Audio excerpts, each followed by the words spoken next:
Hello and welcome to the show. I am your host for this week and possibly many future weeks, Cody Mims. And let's say hello to our friend Cody Patterson. Howdy, y'all. What would you grade this episode of AGT? I would give it a solid B plus. There was nothing spectacular. It had some good stuff, but it wasn't the best show that we've watched. Oh, yeah. I think I'd give it a much harsher grade. I'd probably go for like a C minus. Wow, that is pretty harsh. Yeah. And I mean, it's really disappointing. Like, I don't want anybody to think that's, how I would normally feel about the show or whatever. But, after the first episode, we talked about how it seemed like they were kind of like cutting down on the crap. And this episode, it seemed like the crap is back with a vengeance. There were the interludes, there were bad acts. The good acts were still pretty bad. The judges were being very stupid. I really thought it was the worst episode in years. Well, that's pretty bold of you to say. Yeah, great way to kick off the episode. But yeah, I guess you wouldn't feel that extreme about it. No, I didn't feel that it was that bad. I didn't think it was great, but I didn't think it was that bad. Okay, well, let's get right into it. The first act we saw was Oscar Hernandez. What'd you think of this dude? The only thing that really surprised me with him is he's a really big guy, and he can do high kicks and splits. But other than that, he was a pretty average dancer. Yeah, I would say this is not $1 million act, and I would give him a no. I probably would have given him a yes, but I don't think he'll get past the next round. In fact, I would eliminate him probably in the next round. Yeah, so we'll see what happens. But next we got Elena and Sasha. These were a couple of balancers, and what do you think of them? I kind of liked them. I thought she was really funny. Yeah, she was cool. Yeah, she brought a lot of personality to the act. It was a dangerous act, obviously. So, balancing someone on your forehead that's far up in the air, it's pretty scary. Yeah, she was on a wire, so it's not like the most impressive thing in the world, I think, but it is pretty good, and I would put them through. I was wondering if you caught that she was tethered to a wire. That really kind of brought it down a little for me, but it still seemed pretty impressive. Yeah, it was hard to see on TV, actually, but yeah. Next we had Shamika Charles, and what was your opinion of this one? The best thing I liked about her was the camera angle underneath the truck. Yeah. It's a very interesting talent. I don't know if we've ever seen this before. I don't think we've ever seen a limbo dancer. I mean, obviously she's a contortionist, but I don't think we've ever seen anyone do limbo like she did. Yeah, that's a good way of putting it. I guess I never thought of her as a contortionist per se, but I'm not really sure how much further she can take this. But if you think of exploring other contortion avenues, there could be something here. Yeah, I hope she does, because we've seen contortionists in the past do really well. If she can broaden out her contortionism, I think she can do pretty well. Yeah, me too. Then we saw a singer called Ketchy, and she sang an Ed Sheeran song, which I hate. But what did you think of the performance? Well, her story is pretty amazing. The performance itself was pretty good. I'm not familiar with this. I don't know any Ed Sheeran songs. I thought her voice was really good. I would have put her through. That's interesting. I kind of filed her under boring singer. I mean, her story is very amazing, but I don't know. The singing was not doing it for me, but she does have a very impressive Twitter handle, @Ketchy. So, Ketchy, yeah. Yeah. There could be some puns to be made there. I don't know. Yeah. What did you think of Benchavon Siobhan? Is this Big Minji? Is that what she kept calling herself? Yeah, I think so. This was kind of, we got into some weird territory in this part of the episode. Yeah, this was an absolute no for me. It was funny to kind of see her interact with Simon, but obviously she can't sing, she can't dance, she has no talent. Yeah, this is where I thought this episode kind of really went off the rails for me. This was a complete waste of time. And so, yeah, I give it a no. Then we saw some other singer, which I thought was just an extension of the time wasted. We spent even more time on this, what I would call a half-baked Dorothy Williams. But did you have anything to say about the next singer? I mean, they put her through, I think. Yes, they did put her through. Mel B was the only one to buzz her. I didn't really write anything down. I think her name was Joan. She's 82. Yeah, she did get 3 S's. I don't think I would have put her through. Yeah, I don't understand. But then we got the syncopations, and I mean AGT is they're just wilding out, as Nick Cannon might say. This act, I don't know if they went through or not. It's kind of seemed like it implied that they did. It's just, I don't know. Jeez Louise, what do you think? I have on my notes just one yes. Like, all we got was Simon saying yes. So we didn't get what the other judges said. But they acted like they were going through. Yeah, that's all we know, I guess. Yeah, I think Heidi called it the basic instinct routine. Yeah, I don't get that reference. You don't get that, or you didn't see Basic Instinct? No. Okay, in part of the movie, Sharon Stone, yeah, spreads her legs and shows her lady parts. So if you notice, that's what they were doing during the performance, and they were putting Simon's face in front of her lady parts. This was, I don't know, it made me very uncomfortable. I think this is a little too far. This is kind of off the rails for, I don't know, maybe we'll see him in Vegas. This episode is wearing me out. Yeah, I'm not sure we will. Heidi, of course, had to speak up as the family judge. This wasn't very family friendly, and it seemed to shock the entire audience. Yeah. But let's move on to something that I certainly enjoyed more. But what about you? We got some twins doing magic with projectors. Right. Tony and Jordan. And I think we had 2 sets of twins, because we had Tony and Jordan and then their assistants. Is that right? Yeah. Very cool reveal. I really, really liked this. This was a lot of fun to watch. Yeah, me too. I feel like this is one magic act that you could actually watch like again and again. Yeah, because I couldn't figure out the projection part of it.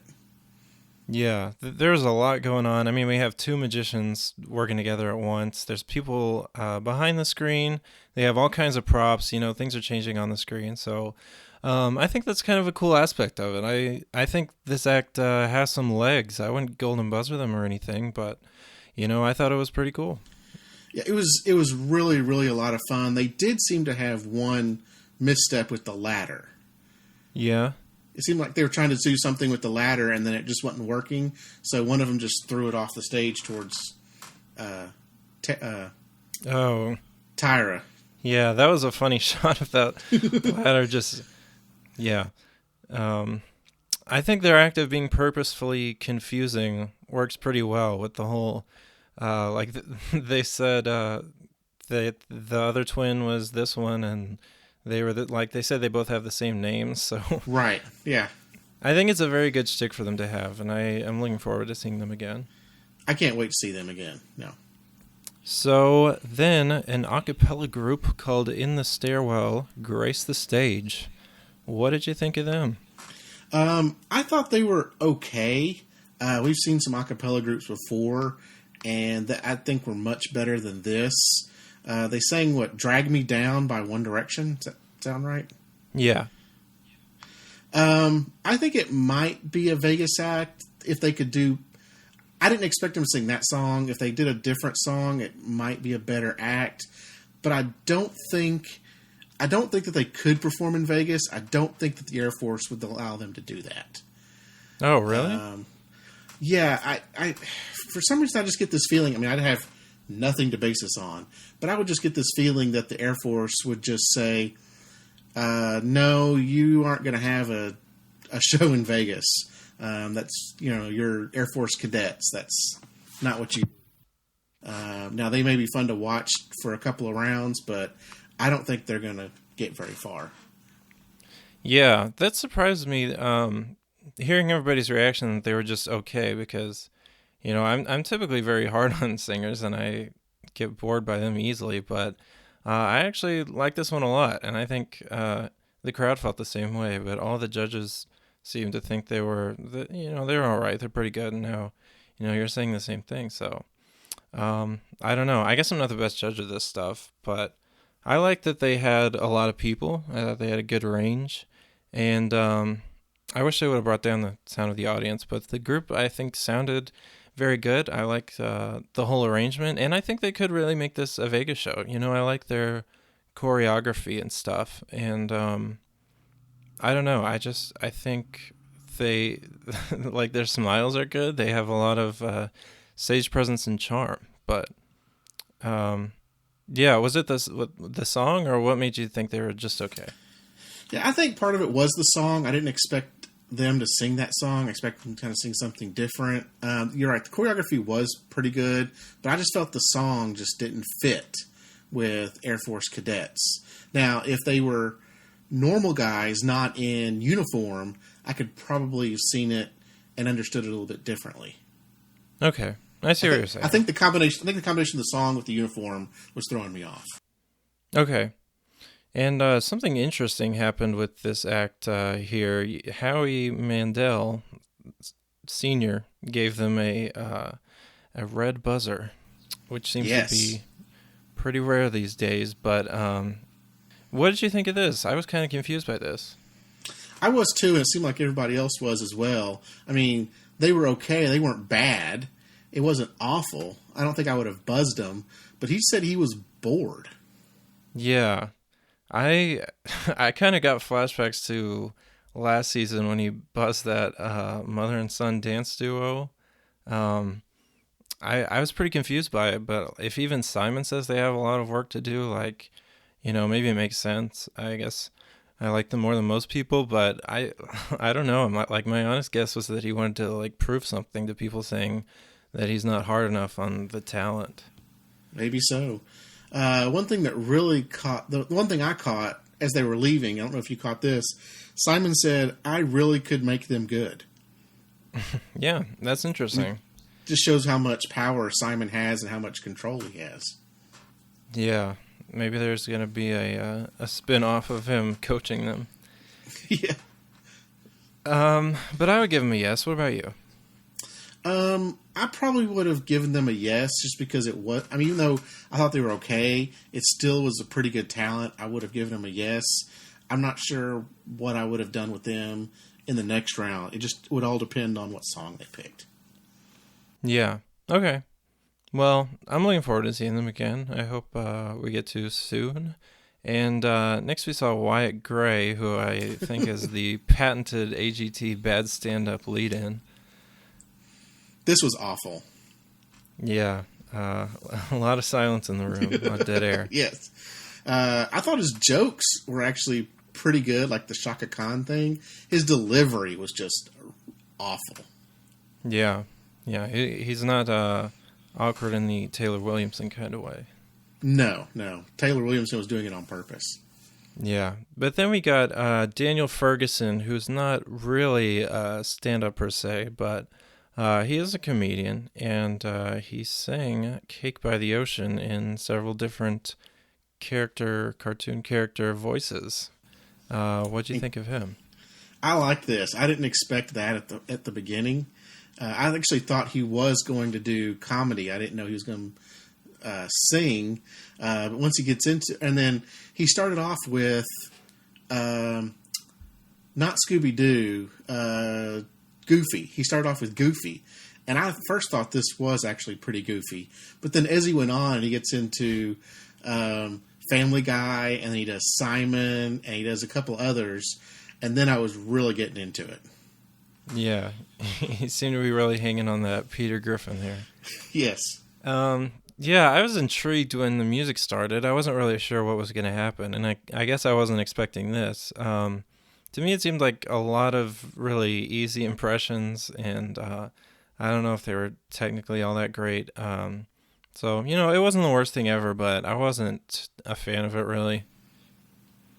I really was, but I really liked that they put the characters up on the screen so that you weren't guessing who it was. Yeah. Because the first couple, if you didn't know it was Goofy and Scooby Doo, you would think he was doing something kind of silly. But since you knew who it was by the images, that kind of helped with the comedy some. Yeah. It's easy to kind of see that as like a crutch, though, right? Maybe. I mean, I guess you want to make it good enough where people can figure it out, but I don't know. Some of those, it's kind of hard. Yeah. No, I agree. You're right. Yeah. I would have put him through. Okay. I probably wouldn't have, but we'll see how many more impressions he has in his wheelhouse. Oh, yeah. The Pompeo Family Dogs came out next, and you said, I think last episode, that you liked Dog Acts, so what do you think of this one? I do like Dog Acts. I really liked that they had poodles, and they were wearing poodle skirts. Yeah, I like that really too. Good. I really liked that. It was a really good theme. Yeah. This was a lot of fun. They mentioned they had 19 dogs. I think they only had about 4 or 5 on the stage. I think Simon or Howie wanted them to bring all the dogs in. I think that might be too much if they do that. I was entertained by this, not just because of the dogs. I think the family themselves were pretty entertaining. Yeah. Family acts bring a special kind of fun. And, I think it'd be cool to see the amount of dogs grow every time they come on. And, yeah, I agree. The 50s look was a good idea, but I'm not the biggest fan of dog acts, and to me this was nothing more than a dog act, I guess, so I wasn't really that into it. I thought this was better than Olate Dogs. Really? Why is that? I don't know. I think this family is more entertaining than the 2 guys that did Olate Dogs. Yeah, okay, sure. One comment that stuck out to me, Heidi said, "I've never seen a dog do a handstand." Oh, yeah. Surely there have been dog acts on there where the dog has done a handstand. Yeah, I'm sure there were. That's a good catch. What did you think of the Dancing Pumpkin Man? I was confused by this at first. I think when he's talking, he's really funny. But the pumpkin face is kind of confusing me. But then when he danced to "Somebody's Watching Me," it's quirky, but at the same time, it's not very good. Like, I didn't think his dancing was very good, but it was kind of funny. Yeah. Have you seen the Pumpkin Dance YouTube video? I have not.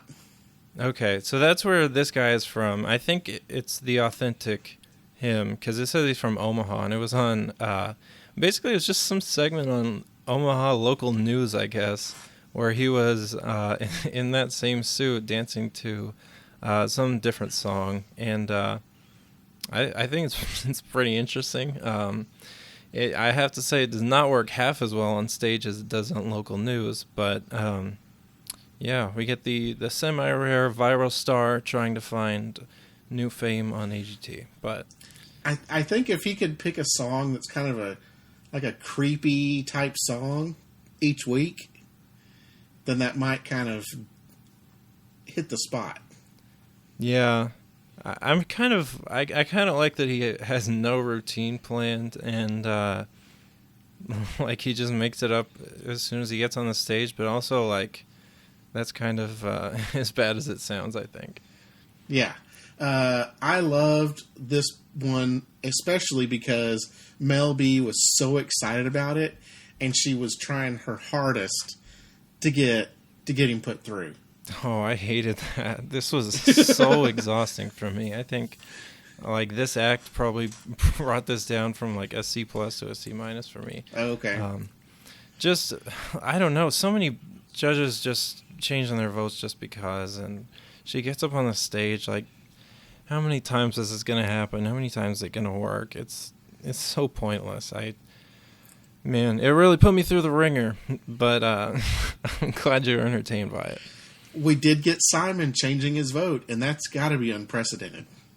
Yeah, that's right. He didn't do that before, but for this one he did. He said, "Whatever you want, Mel B." Yeah. Oh, a lot of people are comparing him to kind of Tape Face. Really? Yeah. Why? I guess. Why is that? I don't know. Just because he has something on his face, and I don't know. There's just some people out there kind of comparing him to Tape Face. I don't see it. He's weird and quirky, I guess. Yeah, the fact that he makes it up as he goes, I think, is going to really make me yearn for some improv comedians on AGT, which I don't think is something we've really ever seen. But good improv can be a very good time. Yeah. So anyway, I would give this guy a no. But what about you? I probably would have given him a no. I thought it was funny, but I probably would have given it a no. Okay. I do recommend the pumpkin dance video though for anyone who hasn't seen it. I'll go see. I'll go check that out. All right. Last act of the night, Christian Gardino. Who knows what's going to happen with this one, right? Yeah, last act of the night. What did you think of this guy? I did not expect the sound that came out of his voice, came out of his mouth. Yeah, me neither. He sang a Jackson 5 song. I didn't expect him to sing a Jackson 5 song either. Yeah. I think he's going to go far. I think he's going to go far too. This is just another one of those stories. I know we haven't talked a lot about stories tonight, but he's just another one of those that had an issue and has had to deal with this issue, but it didn't really impact the singing like what's her name from last week with where she's deaf. Right. How he was kind of in disbelief over what he was hearing. Yeah, I mean, I could hardly believe it. He had such incredible clarity and pitches. I mean, it's just, it's a real treat to listen to. I like him a lot. Yeah, I mean, we don't like singers that much, but yeah, he's going to be pretty good. Yeah. So he did get a golden buzzer, and although I like him a lot, it is kind of disappointing having the third singer of 3 golden buzzers. So, yeah. Yeah. Do you think Howie kind of set that one up on a tee for him? Oh, yeah. He had to pull out a generic golden buzzer line for this one. He was like, "What would you wish for most in the world?" Yeah. Do you think he was going to do it anyway? Yeah, for sure. Okay. I don't know if Howie was already planning on doing it before he asked him that. Yeah, I think so. Whenever Howie sits down and he's looking all serious after giving a standing ovation, like, he's really feeling it. Well, good for Christian. Yeah, absolutely. Absolutely.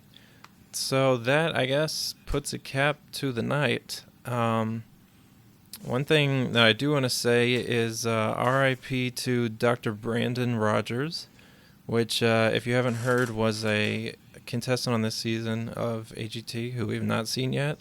And, we might not again. I don't know.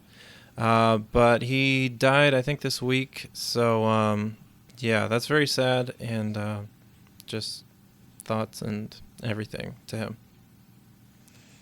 Yeah, it's sad. I mean, he's went on trying to live his dream of performing, and to pass away in a car accident like he did, it's just sad. And we're thinking about his family and everybody. Yeah, absolutely. So, is there anything else you want to add before we drive this podcast home? Just one final thing. For the 3rd week in a row, if anyone else caught the screen capture, Mel B was wearing the exact same dress for this golden buzzer. Yeah, that's right. That's that's a good catch. You're on Mel B Dress Watch 2017. So this is now the official golden buzzer dress. We'll see if she can go 4 for 4 next week. Yeah. And I'm sure they will bring out a golden buzzer next week. We have, 3 more auditions? I think so. We have 3 more, yes. The people that went to that show, they just had to be in disbelief by seeing golden buzzers all night long. And then the stage crew was just like, man, we got to clean this up again? Yeah. By the end of it, I'm sure Tyra was coming out just throwing handfuls of confetti in the air. So, I'm sure those people that got to see that show had a lot of fun. Yeah. But everybody listening to this show, thanks for sticking around with us. Let us know what you thought. I know this one was kind of a different episode, and be sure to check us out on Twitter at AGTcast, because we've got some changes in the pipeline, and we'd love to have you around for that. But anyway, I guess thanks for listening, and thanks for joining me, Cody, and we'll see you all next week. Have a good night.